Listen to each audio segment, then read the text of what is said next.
Benvinguts, el meu nom és Jordi, soc tècnic de Moneder i a continuació us explicaré què heu de fer per donar-vos d'alta com a establiment a la intranet de Moneder.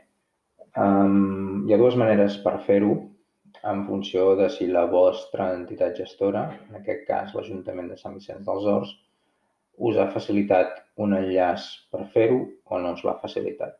Partint del supòsit que us ha facilitat un enllaç, que hauria de ser com aquest, què cal fer? Molt fàcil.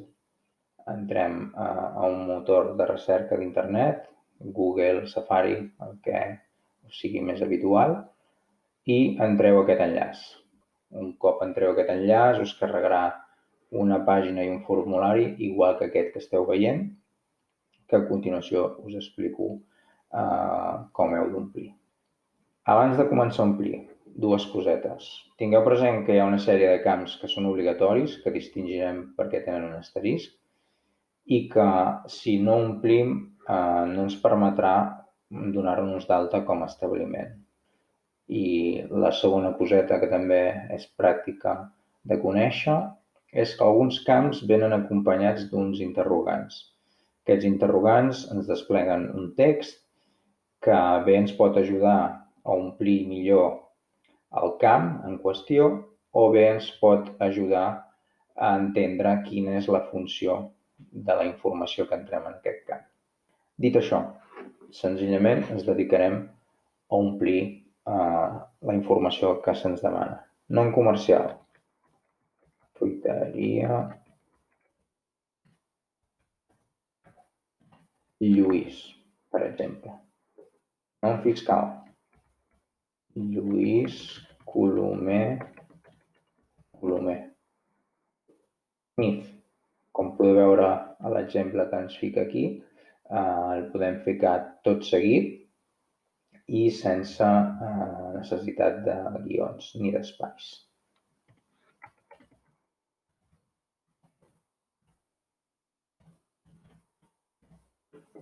Nom del botiguer, Lluís. Cognoms, correu electrònic.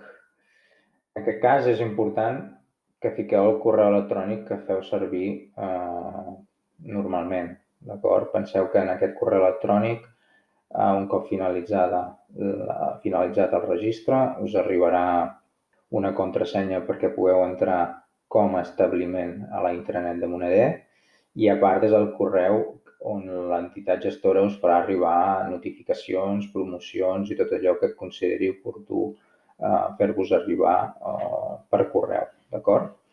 Llavors, per correu, per exemple, fiquem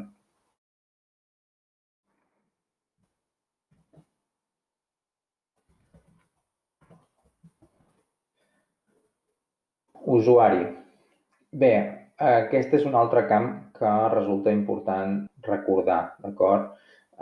Com us he dit abans, us arribarà una contrasenya al vostre correu electrònic i per entrar a la intranet d'establiment de la plataforma Moneder no sols necessitareu una contrasenya, sinó que també necessitareu un usuari. Recomanem de manera pràctica fer servir el propi correu com a usuari.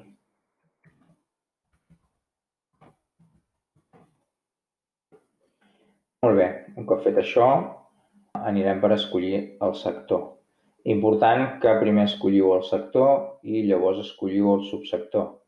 Si us hi fixeu, el sector tinc una sèrie d'opcions i el subsector està buit. Per què? Perquè en el moment en què jo seleccioni un sector, els subsectors en mostraran opcions. Ara amb l'exemple ho veureu més clarament. En el meu cas, com que estic donant d'alta al meu establiment, que és una fruiteria, clico alimentació i ara veureu com a subsector m'han sortit una sèrie d'opcions vinculades al sector alimentació. En aquest cas estem parlant de fruites i hortalisses. Número de telèfon, el que nosaltres considerem que és el nostre telèfon de contacte. codi postal, el de la nostra població. Sí. Ja veieu que automàticament he ficat el codi postal i la localitat s'ha actualitzat sola. D'acord? Adreça. En aquest desplegable el que faré és escollir si el meu negoci o el meu establiment està en una avinguda, en un camí, en un carrer, on correspongui, en una rambla, en una ronda, en una plaça. Val? En aquest cas, el meu està al carrer de l'Esperança i el número 10. Bé, ja hem omplert tots els camps que se'ns demanen. Què faltaria per poder clicar el botó d'introduir establiment sense incidències?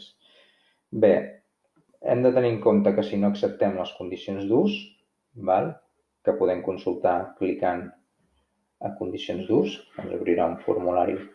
Bé, un formulari és que un formulari, una definició de les condicions d'ús. Si no acceptem les condicions d'ús, si jo clico introduir establiment, veieu, no em permet i m'indica per què no m'ho permet. Així que hauria d'acceptar les condicions d'ús i abans d'acceptar les condicions d'ús no està de menys llegir aquest petit text on ens explica que el negoci es donarà d'alta a l'entorn de l'entitat gestora seleccionada amb llicència limitada i sense visibilitat a l'APP o la web, i que és l'entitat gestora la responsable d'activar-nos la llicència completa i la visibilitat a l'APP o la web o desactivar-nos com a negoci si fos necessari. Dit això, si cliqués introduir establiment,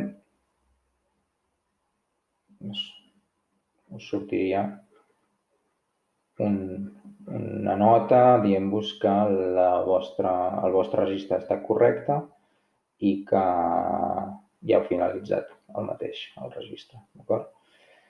Anem per l'opció 2 que us comentava. Imaginem-nos que la meva entitat gestora no m'ha facilitat cap enllaç per poder-me registrar. Com ho haig de fer per registrar-me?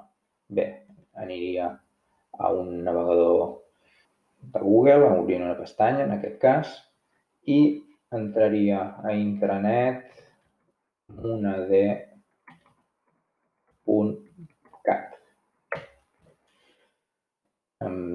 Apretar la tecla Enter ens obriria un formulari o una pantalla com la que estem veient, d'acord?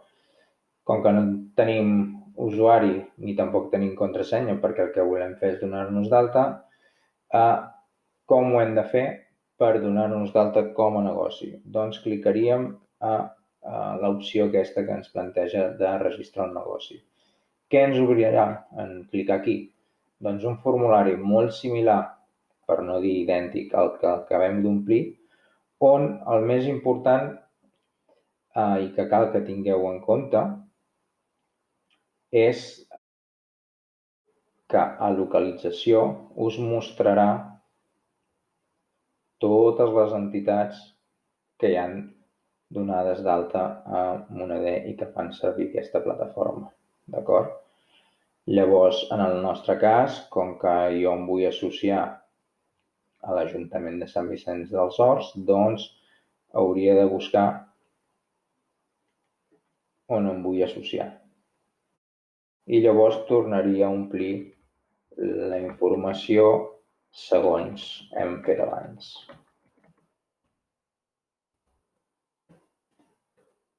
No l'ompliré tota, perquè ja heu vist abans que és molt fàcil de fer. Bé, aniríem omplint tots els camps. Important també que hem d'acceptar les condicions d'ús, però sobretot el més important de tot és omplir aquest camp.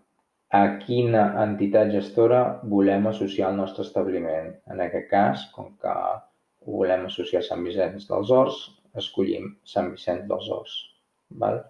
És la gran diferència d'omplir el formulari en base a l'enllaç que ens ha facilitat la nostra entitat gestora o fer-ho sense aquest enllaç. Doncs això és tot. Espero que us sigui d'utilitat i fins a la propera.